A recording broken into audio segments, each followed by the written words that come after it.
वसुदेव सुतं देवं कंस चाणूरमर्दनम देवकी परमानंदम कृष्णम वंदे जगद्गुरु। श्री परमात्मने नमः। जय श्री कृष्ण। वेलकम फ्रेंड्स, आप सबका नए साल 2025 में स्वागत है।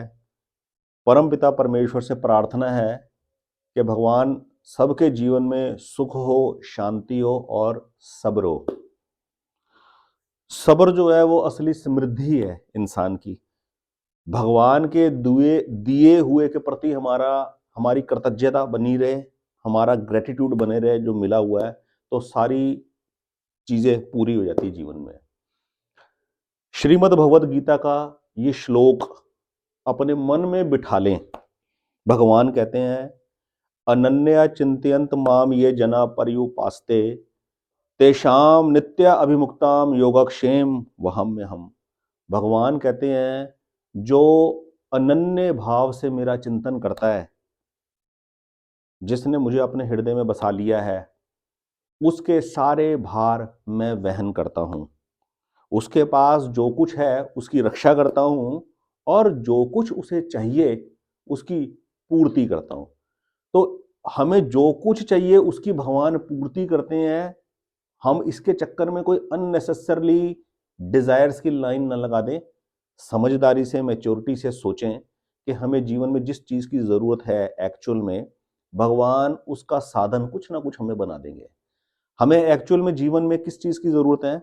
सही सलाह की, सही मार्गदर्शन की। तो भगवान का जब चिंतन हृदय में बना रहेगा तो सही एडवाइस, सही मार्गदर्शन किसी ना किसी रूप में अपने आप को प्राप्त होता ही रहता है। इस बात को अपने हृदय में बसा लें। साल का पहला दिन है, साल 2025 का। तो आज की इस वीडियो में ज्यादा लंबी चर्चा ना कर कर केवल इतना कहूंगा, केवल एक बात के ऊपर फोकस रखें। उस बात के ऊपर फोकस रखने से हॉरोस्कोप का 9th हाउस बहुत मजबूत होता है। और 9th हाउस यदि मजबूत होगा हॉरोस्कोप का, जन्म कुंडली का, तो समझ लीजिए पूरी कुंडली के ऊपर विजय है। विजय क्या बात ध्यान में रखनी है? देव ऋण, ऋषि ऋण, पितृ ऋण, इन 3 शब्दों को अपने जीवन में हमेशा याद रखना और उससे रेलेवेंट अपने कर्म करते रहना है। बस, और कोई ज्यादा लंबे चौड़े काम नहीं करने हैं। देव ऋण, ऋषि ऋण, पितृ ऋण, बस इनसे संबंधित अपनी कार्य शैली, अपनी क्रिया बना के रखनी है इनको। और इन तीनों में सबसे तीव्र, जो सबसे तेज है, वो है पितृ ऋण। पितृ ऋण को चुकता करते रहो, पितृ ऋण के प्रति अपने कार्य करते रहो, दान पुण्य पितरों को समर्पित करते हुए। यानी कि जो भी दान पुण्य करो उसका जो फल है वो पितरों को समर्पित कर दो, भगवान के श्री चरणों में समर्पित कर दो। पितरों के उद्धार के लिए प्रार्थना करो मन में। ये सबसे बड़ा मेन उपाय है, ये 9th हाउस को तेज करता है। और दूसरी बात और बोल दूं वीडियो में, जो मूल है नए साल के ऊपर, खास ध्यान रखें। भगवान गाइड करते हैं कर्तव्य परायणता के ऊपर कि हमारा फोकस, हमारा ध्यान अपनी डिजायर्स के ऊपर ना हो, अपनी कामना पूर्ति के ऊपर ना हो, कर्तव्य परायणता के ऊपर हो। हमारे को जो इस रिस्पॉन्सिबिलिटी का सामना करना पड़ रहा है, उस रिस्पॉन्सिबिलिटी में हम पूरे खरे उतर जाएं। जीवन क्या है? जीवन एक युद्ध की भांति तो है। हर आदमी क्या दुख भोग रहा है जीवन के अंदर, छोटे से छोटा, बड़े से बड़ा, हर आदमी का एक ही दुख है, कॉमन सा। क्या दुख है? परिस्थिति हमारे अनुकूल बन जाए, जो हम चाहते हैं वो हो जाए। जो हम चाहते हैं, जैसा हम चाहते हैं वैसा नहीं हो रहा, यही दुख है।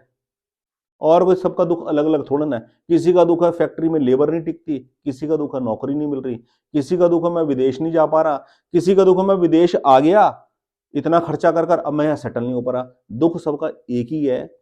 दुख सबके अलग अलग रूपों में दिखाई दे रहे हैं, पर मेन एक ही है। क्या? जो हम चाह रहे हैं और जैसा हम चाह रहे हैं वैसा नहीं हो रहा। तो हमारे को अपनी उस सिचुएशन के अंदर अपने आप को टिकाना आ जाए, उसके ऊपर जीत हासिल करनी आ जाए उस सिचुएशन के ऊपर।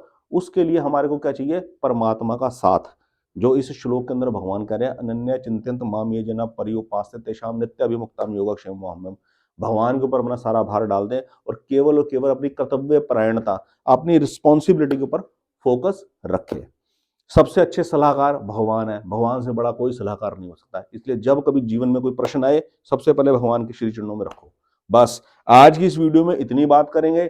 साल का पहला दिन है, बस केवल भगवान के बारे में ही सोचे और भगवान के बारे में चिंतन मनन करें, फिर आगे वीडियो बनाएंगे उनकी कृपा से। बहुत बहुत धन्यवाद। आपका दिन शुभ हो।